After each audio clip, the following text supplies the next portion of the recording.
Olá, eu sou a Rafaela Frankenthal e hoje, para esse episódio do RH no Divã, a gente vai conversar com uma cliente muito especial aqui da Safe Space, a Thaís Yankee, que é diretora de operações da Grindus, que é uma empresa do setor do agronegócio. Vocês devem conhecer algumas marcas, né, como a Leitilete, por exemplo, que eles produzem. E o objetivo dessa conversa é a gente falar sobre a experiência com o canal de denúncia da Safe Space, com os treinamentos e como foi o impacto, né? Quais são os impactos que a Thaís percebe desse investimento na cultura organizacional da Grindus. E então, para começar, queria que a Thaís se apresentasse e já queria deixar meu muito obrigada por ter aceito o nosso convite e para estar aqui conversando com a gente. Bom dia, Rafa. Bom dia a todo mundo.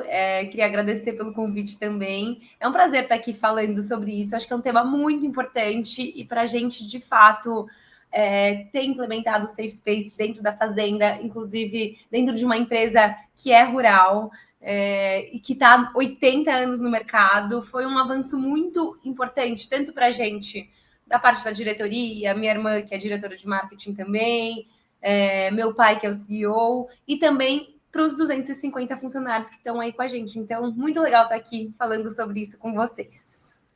Boa, maravilha. E eu já comentei, né? A Grindus é uma empresa do setor do agronegócio e é parceira da Safe Space há um pouco mais de 2 anos. E aí, Thaís, eu queria que você contasse um pouco para a gente como que funciona a operação. É uma empresa, né, que opera de uma forma diferente da maioria dos clientes da Safe Space, porque tem fazenda. Sei que tem uma equipe relativamente grande, então, se você pudesse me contar um pouco do dia a dia na empresa, como que acho que é legal para trazer um contexto aqui para quem está ouvindo.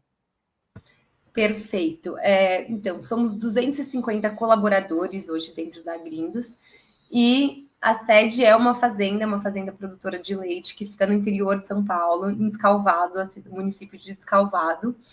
E o que é muito interessante é que é isso, para a gente, o modelo que a gente tem hoje de negócio são pessoas e colaboradores que ficam muito espalhados, porque não é um prédio único, a gente tem, obviamente, um escritório administrativo, mas a gente tem vários lugares que as pessoas estão em setores dentro da fazenda, então é uma equipe que está muito espalhada.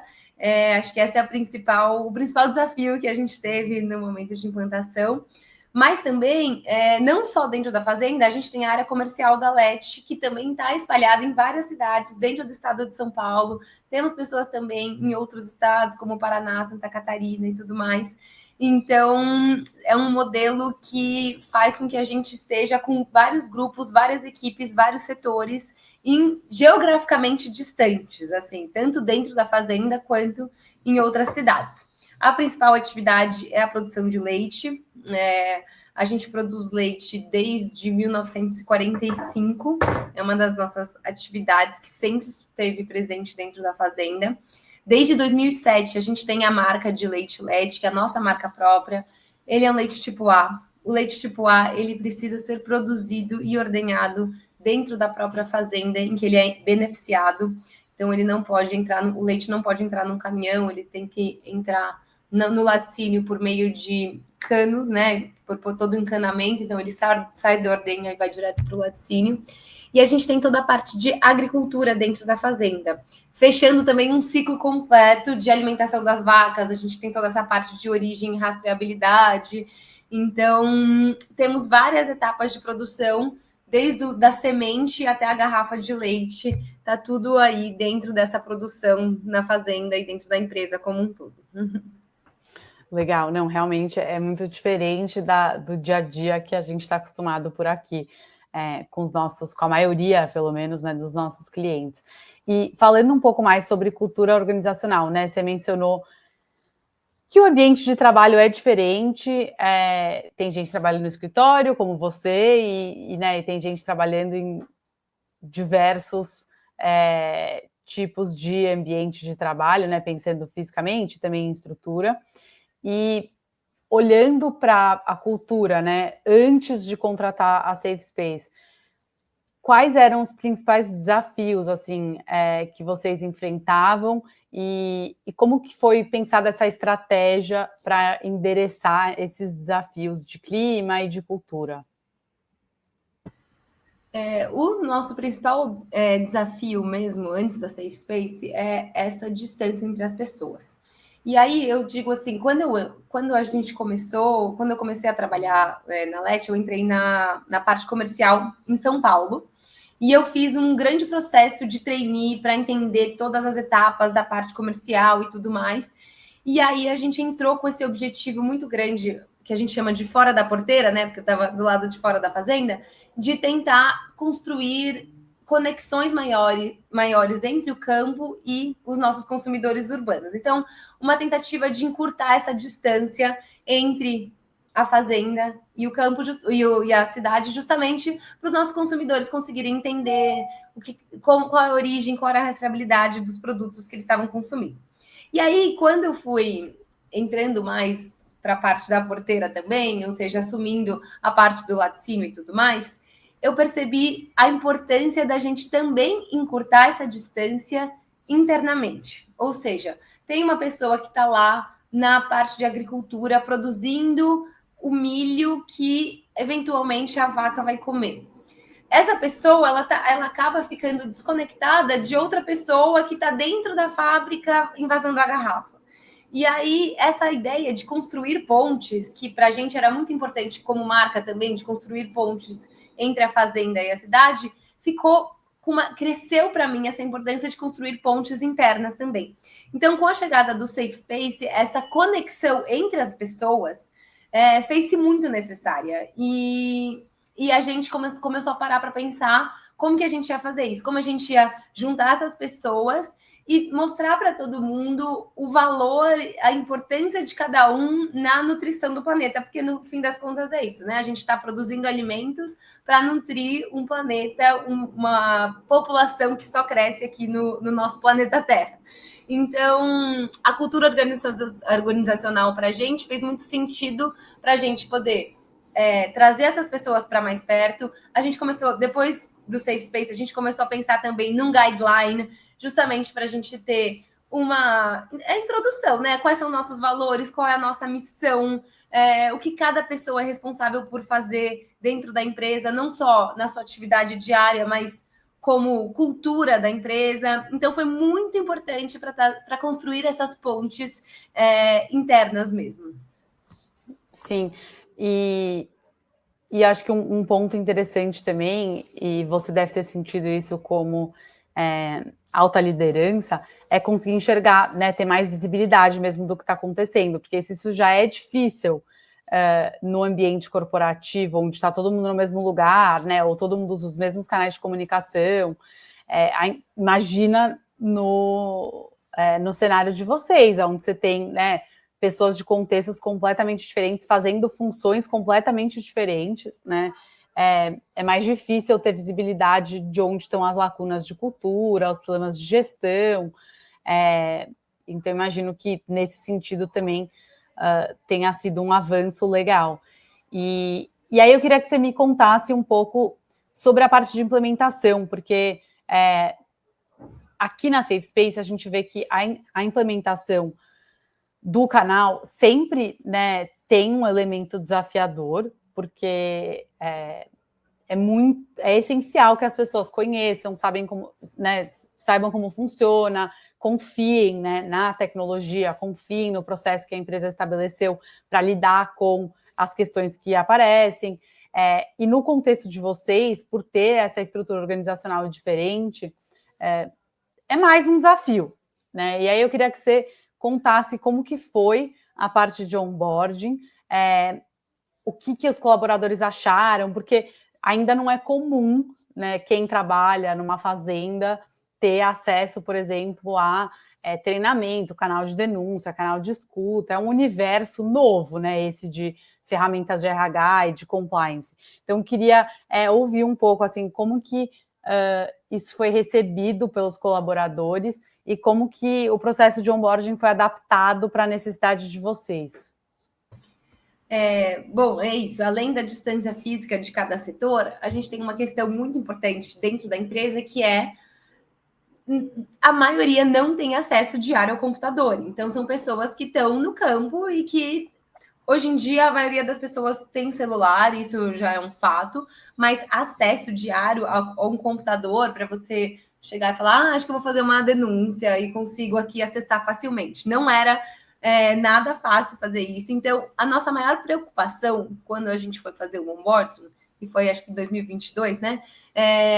Foi trazer o Gabriel em pessoa, fisicamente, porque a gente não tinha como fazer um onboarding virtual, porque é isso, né? Primeiro que muitas pessoas não tinham acesso ao computador, segundo que a gente nem tinha um lugar para conseguir colocar todo mundo para assistir alguma coisa virtualmente. Então, o que a gente conversou muito na época do primeiro onboarding que a gente fez foi isso: precisamos fazer um treinamento e um onboarding realmente presencial. E eu achei que isso foi muito legal, porque, primeiro, que acho que até deve ter fotos desse primeiro onboarding, que foi na nossa oficina, que era o lugar que a gente mais conseguia reunir as pessoas, o maior número de pessoas. E foi muito interessante. E o que me surpreendeu muito foi isso, que as pessoas aderiram muito, se interessaram muito por estar presente lá. Óbvio, todo mundo foi convidado a participar, mas não é obrigatório para ninguém, né? Quem não quiser não precisa estar. Então, mas o interesse estava lá, as pessoas queriam saber o que era isso.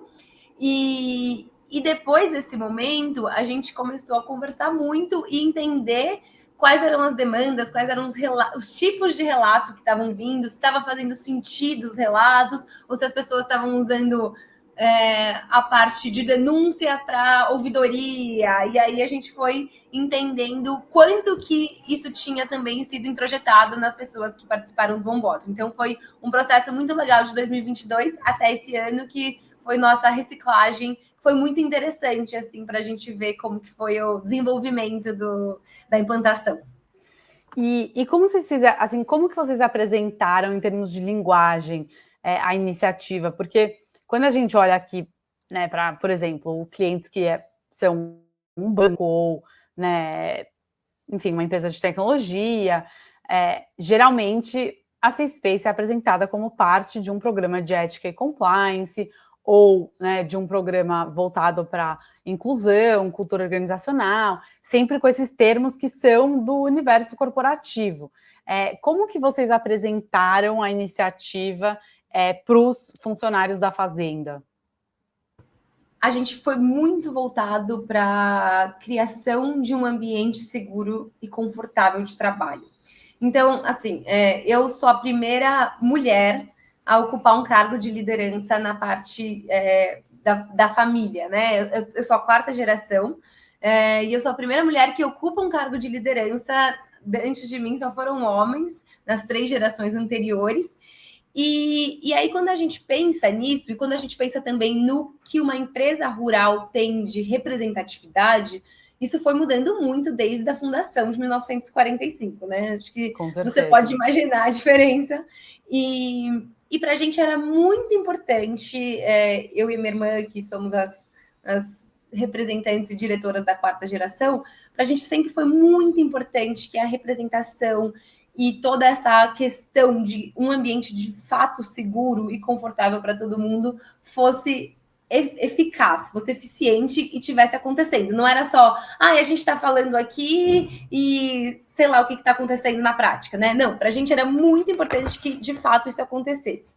E quando a gente trouxe a apresentação do canal e tudo mais, a gente falou muito sobre isso, porque a gente, com a nossa equipe, a gente sempre trouxe também muito a questão da transparência, do canal de comunicação aberto, da gente conseguir criar um ambiente seguro. E aí o Safe Space foi uma ampliação disso, uma ampliação desse discurso que já estava sendo trabalhado aí há alguns anos, quando a gente assumiu. Legal. E além, parabéns, né, enfim, por esse movimento. Enfim, eu pessoalmente fico muito animada quando eu vejo, de fato, né, empresas aumentando a representatividade, porque é um mega desafio estar numa posição de liderança e não ter referências para trocar, né, que você se sente ali 100% confortável, e claro que, enfim, né, tem muitos homens que são aliados, mentores, parceiros, mas é diferente quando a gente vê, né, uma mulher ali numa posição que a gente almeja, que quer chegar realmente, o impacto é outro. Mas, enfim, você percebeu teve alguma iniciativa ou desdobramento em cima de algum problema que foi levantado pelo canal da Safe Space? Vocês conseguiram perceber alguma lacuna que vocês corrigiram, ou alguma coisa mais concreta ali, além de todo o impacto na motivação, né, a parte mais subjetiva da iniciativa? A gente teve alguns casos, inclusive casos mais que foram levados até, por exemplo, meu pai é o CEO e ele é o responsável por toda a parte mais de manejo das vacas, dos animais. Então a gente pegou algumas questões super relevantes até para o dia a dia da operação e que foram trazidas de uma forma muito, muito legal, muito como preocupação também. Isso foi ótimo. E um outro ponto que eu percebi, que eu acho que na verdade é um ponto mais geral, assim, é como a comunicação de uma forma ampla melhorou, não só com vou fazer um relato aqui e não, a comunicação de pessoa para pessoa, tanto em nível de lideranças quanto nível de liderança com a equipe. Eu sinto que as pessoas começaram a ficar mais confortáveis para falar, só que também de um jeito com mais jeito para falar também, né? Porque é isso, tivemos alguns relatos, a forma como algumas coisas são comunicadas não estão sendo boas, então a gente trabalhou muito nisso e foi muito legal ver o desenvolvimento nesse último ano, mais ou menos, das pessoas mesmo, dos líderes, das equipes. Então foi muito interessante ver as coisas convergindo para isso. Legal. Que tem um impacto da parte simbólica também, né? Quando a pessoa vê que a empresa de fato se preocupa em, né, com a saúde e segurança das pessoas que trabalham lá e quer entender onde estão os problemas para corrigir, ver que essa iniciativa é legítima, as pessoas se sentem mais confortável para falar sobre tudo, né? Então, às vezes, é uma coisa que não está relacionada especificamente à conduta, comportamento, mas que a pessoa ficava um pouco sem jeito de falar, ou tinha medo, né, de sofrer algum tipo de retaliação por trazer, enfim, uma opinião que, né, não tem a ver diretamente com aquela função, mas que para vocês faz toda a diferença, porque entender, às vezes, você por estar na alta liderança e estar afastada ali do dia a dia, você demora muito para perceber um problema, né?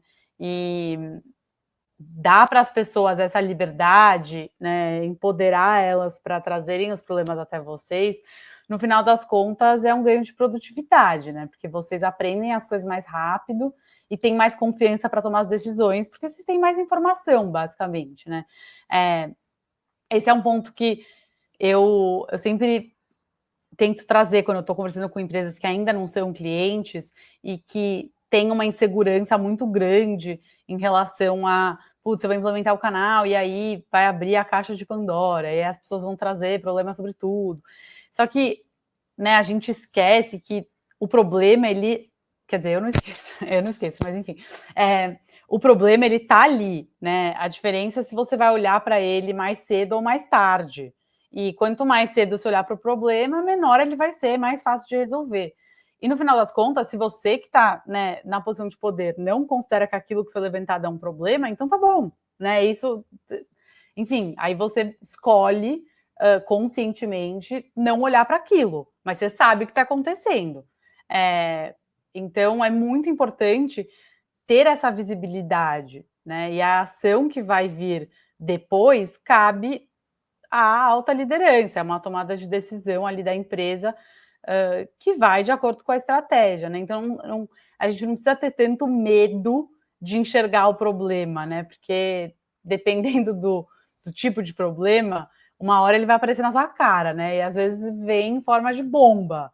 Então, acho que quanto mais cedo a gente encara o problema, melhor. Então, fico feliz que vocês enxerguem o desafio dessa forma, porque hoje a gente vê muita empresa vendo como uma batata quente, né? Ninguém quer lidar com gestão de pessoas, gestão de conduta, só que tudo é sobre pessoas, né? A produtividade é o mais importante ali, e se a alta liderança não está olhando para isso, né? Exatamente. E até, desculpa te complementar, mas a gente tem a gente tem uma garrafa de leite que é transparente, a gente gosta muito de falar isso para o nosso consumidor final, que somos transparente do processo à embalagem em todo momento, justamente para trazer essa ideia de origem. E aí, de novo, puxando para internamente, para a gente, essa transparência ela precisa transbordar junto com a empresa e com todos os colaboradores. E para a gente foi essencial abrir esse canal, que o Safe Space que abriu esse canal, né? E que a gente falou, e que a gente bateu na tecla e tudo mais. E é isso que você falou também. Muitas pessoas estão tão confortáveis a ponto de vir falar direto o problema, que poderia muito bem ser um relato, poderia tranquilamente ser um relato anônimo, tudo mais. Mas tem gente que se sente confortável o suficiente para vir falar diretamente com a gente. Isso é ótimo, porque a resolução ela já pula etapas. E a pessoa também, é muito legal saber que a pessoa está confortável o suficiente de falar isso, saber que vai ser resolvido e que é muito melhor ela vir com a gente. Então, é muito legal o ambiente que tudo isso vai criando, né? Que toda essa criação de conforto vai criando com nossas relações interpessoais dentro da empresa. Total. Não, e aí encurta ainda mais o processo, né? Então, se a pessoa vai direto para vocês têm essa visibilidade mais rápido ainda do que, né, via o canal. Mas claro que uma coisa está associada à outra, né? A gente sempre, enfim, acompanha junto com nossos clientes essa evolução, porque é muito comum que a empresa não tem canal, aí ela implementa. Aí no começo vão ter vários, né, relatos anônimos. Aí a tendência é que as pessoas, né, comecem a fazer mais identificado, porque elas já confiam no processo, sabem que a empresa vai olhar e entendem que se ela se identificar vai ser mais rápido, né? Assim, ela vai ter um retorno mais rápido e a empresa vai conseguir dar andamento naquilo que ela trouxe. E aí o terceiro passo, que é, né, uma expressão de que de fato vocês conseguiram construir uma cultura de confiança, é a pessoa conseguir vir e falar direto, né? Seja para a liderança direta ou para quem ela sabe que é responsável pela área que está, né, tendo problema, mas falar direto é um sinal muito importante de que as pessoas confiam em quem está tomando as decisões na empresa. Que legal. Eu fico muito feliz de ver, né, que vocês estão percebendo essa evolução e para mim é sempre um prazer muito grande conversar com clientes nossos, especialmente quando tem essa empolgação do outro lado. Para a gente terminar, queria que você assim, como que você resumiria para uma pessoa que não conhece a Safe Space, como é a relação de vocês, seja com o nosso time de sucesso de cliente, ou com a marca, ou com o produto? Para mim, a Safe Space ela é uma super facilitadora nessa construção de uma ponte segura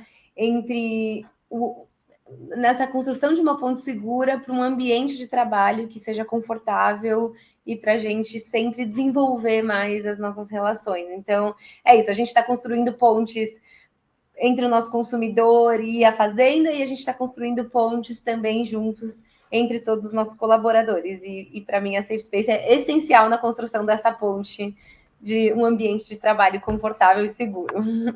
Com certeza. E eu fico feliz também como consumidora, porque aqui em casa, a gente só compra, enfim, iogurte, leite, eu adoro. E eu estava até comentando ontem com a nossa equipe aqui, que é muito legal ver quando a gente tem um cliente que também é um fornecedor, né? Então, a Safe Space, sei lá, usa software de uma empresa que também compra o nosso software. E aí, quando é com o consumidor final, né? Então, é mais legal ainda, né? Porque é você na física consumindo uma marca que também compra o software que a gente criou. Assim, é muito legal. A gente tem alguns casos e vocês são um deles. E eu fico muito feliz e espero que essa parceria ainda dure muito mais e que a gente evolua juntos, né, como organização e como liderança também. Então, queria agradecer, Thaís, pela sua participação e por compartilhar, né, a experiência que vocês tiveram com a gente. Foi muito legal a conversa. Enfim, fica à vontade aí para agradecer também quem estava ouvindo. Eu que agradeço, Rafa, pelo convite, agradeço pelo trabalho que vocês estão fazendo, é muito legal essa conexão toda, todo esse empenho em fazer com que todo mundo se sinta melhor, representado, mais seguro. Então, parabéns por todo o trabalho que vocês desenvolvem. E eu agradeço, foi uma conversa super legal e eu acho que vale muito a pena contar da nossa experiência, porque é isso, é uma empresa diferente, ela tem uma dinâmica diferente, mas isso não significa que um canal que foi pensado mais para o mundo corporativo não funcione em outras dinâmicas de trabalho, né? Então, eu acho que sempre é válido pensar no melhor conforto dos colaboradores e num ambiente de trabalho. Sim, saúde, segurança, integridade é para toda a organização, né? Independente do produto, do contexto. Então, enfim, muito legal ver que vocês estão sendo pioneiros mesmo em trazer essa iniciativa de ética e compliance adaptada aí para o universo da Agrindos. E é isso, e para quem está ouvindo, se você gosta, né, de conteúdo sobre liderança, gestão de pessoas, saúde e segurança no ambiente de trabalho, segue a Safe Space nas redes sociais, que a gente está, né, sempre atualizando e postando mais conteúdo sobre esse tema. E até o próximo episódio.